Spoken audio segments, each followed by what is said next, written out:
This is why training to be a teacher can be tough. Teaching is a job where you could spend 24 hours, 7 days a week, 365 days a year working on. We start at the bottom, then we go bang. It is a very, very demanding course. I don't think they'll ever have to work any harder than this. And this is what sometimes happens to trainee teachers. I've had to drop my exercise classes, I've had to miss out on going to social functions, and I've actually changed my lifestyle simply to become a teacher. Getting up, having food, going to uni or coming here, and then going home and starting work again, maybe having an hour an evening if I'm lucky, and then going to bed and getting up and doing it again. This programme aims to help you manage your time more effectively. Tutorial.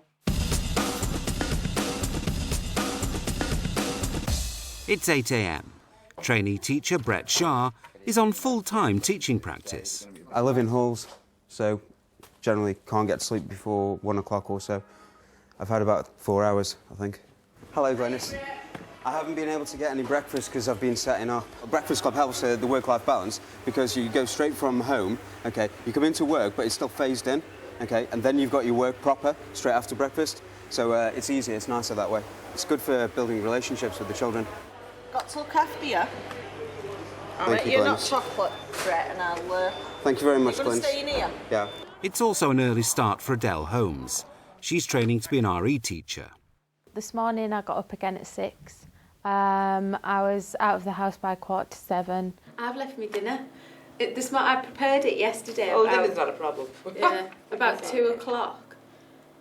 And then I thought, right, it's there, it's done, I don't have to think about it. Got up this morning, got ready and just walked straight out of the house and didn't even think about it. You've got a lot on your mind today, love. I know. Adele spends 1 day a week in school, and university commitments easily fill the rest of the time. We do have an awful lot of work from uni. We're in uni 3 days a week. From that, we get a minimum of an assessment a week, which is normally around 2,000 to 7,000 words. Like the other 2 trainee teachers, Rachel Wilby, who's on a 4-year B.Ed, is finding the lesson planning that's such a big part of teaching practice hard going. You do find yourself getting in earlier in the mornings, just to get, you've got so many more lessons to get ready, and all of a sudden it's sort of 11:30 at night and you're thinking, I've got to get to bed. It just goes ridiculously fast. Luckily I don't have a part-time job at the moment, so it's not an added worry. So it is just completely focused on placement and nothing else. Well, we would definitely advise trainees not to have a part-time job because they haven't got the time. This is such an intensive course, an intensive year, that we certainly advise them not to do that.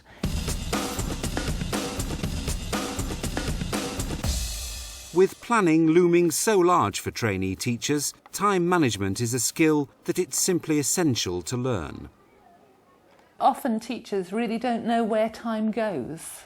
It's quite a good idea just to keep a diary and see what it is that is eating up time. The School Teachers Pay and Review body does a survey, I think every 3 years, where they get many teachers to complete these diaries, which is great because then you can compare yourself with the average primary teacher or secondary teacher nationally and think, well, I suppose I'm not dissimilar to those, or oh yikes, I can see I'm working many more hours on my marking than other people. So what am I doing wrong? I have a rule of thumb: 1 minute of teaching, 1 minute of planning. So 1 hour of teaching, 1 hour of planning. If you're going over that, then really you ought to be thinking about how you're doing it and get some advice, see if you can cut that time down.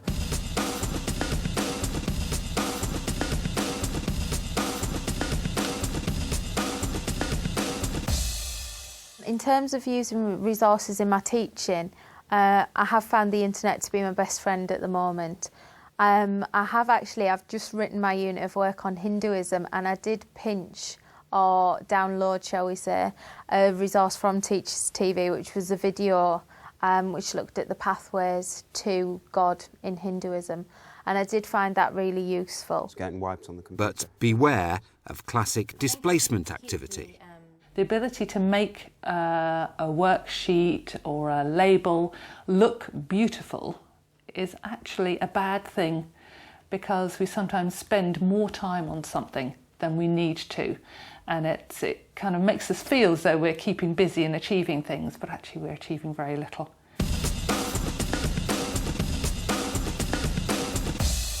I tend to have a school lunch. It's a healthy dinner, so it's better to have a warm dinner that way. So that keeps me refuelled and energised for the afternoon. But I probably need to get a bit more of a balance. I need to exercise more in the evening, eat healthier foods instead of the quick takeaways and the fast foods that I'm eating in order to save a bit of time so I can spend a bit of extra time lesson planning. Build up your resilience, your physical resilience. You need to be fit and healthy if you're a teacher, because there are so many bugs and lurgies that if you start getting ill, then you're slower to do things. Life is much harder. Experienced teachers can be a wonderful resource for trainees, and they'll seldom object to a request for help and advice. Well, I find as though I'm working pretty much all the time. The only time I get to myself is like an evening meal in about an hour or so, maybe. The secret is in prioritising. Now, I know at the moment for you, everything's top priority, but eventually you get to kind of prioritise things that you know that something has to be done straight away, something can be left, something can be worked on, at a later date. At the end of every week, he needs to think, what is the list of things I've got to do next week? What must I do? And what should I do? And in actual fact, the only list he needs to really do is his must-do list.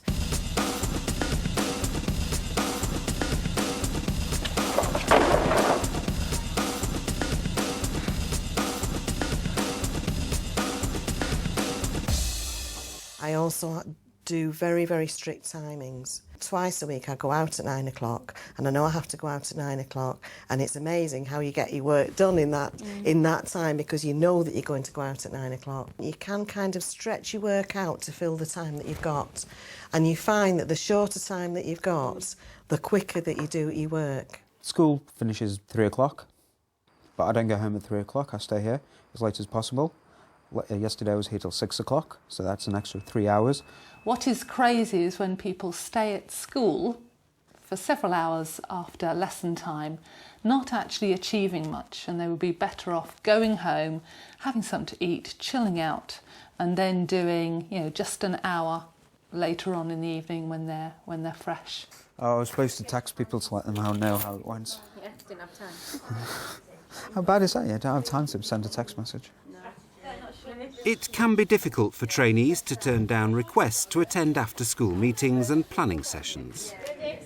But before that, can I just say thank you to everybody on behalf of all the teachers, all the teaching assistants that have stayed late to finish off displays. I think the work has been absolutely fantastic. So do you have a ready-made stock of these resources, or is it a case of just finding what you can? Got a cupboard next door which is all beautifully sorted out, but we will need to find these kind of things for them. But sometimes you need to find the right way to say no. Occasionally, I think new teachers and trainee teachers perhaps have too much asked of them by their school. And I think rather than saying an outright no, or just getting burdened with more and more things to do, ask the person who's made the request of you that you think might be a little unreasonable about what you should prioritise. Don't be afraid to shut off. Don't be afraid to say no, and claim some time for yourself. That's really important, and make sure you switch off at the end of the day.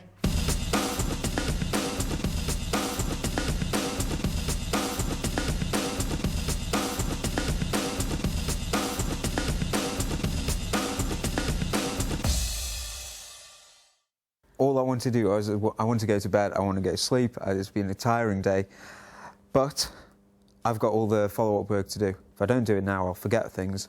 I've just done some lesson planning, so I might as well type up how I did the planning as well. So, it all needs doing. It either gets done now or it gets done later. But eventually, once that's done, that's it, quit. And I'm going to have a relaxing evening. Come back tomorrow and it all starts again.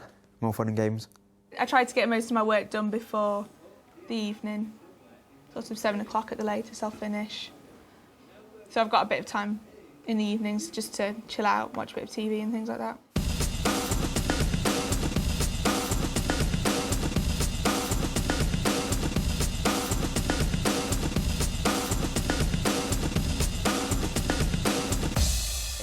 Trainee teachers should remember that all work and no play makes Jack or Jill a dull person. What that's all about. I literally just got home, I think it was about 4:30 yesterday, had a cup of tea and then got on with the work. Worked until about, I'd say about 10, 10:30 on my lesson, but then I had some uni work to do as well. So I worked from 10:30 till 12 on my uni work, and then I was up at 6 and in here this morning. The main job of a teacher is to teach those children. And I think, you know, if you've been sat up till 3 o'clock in the morning planning and preparing, then you're not going to be in a really fit state over a period of time to be at your best.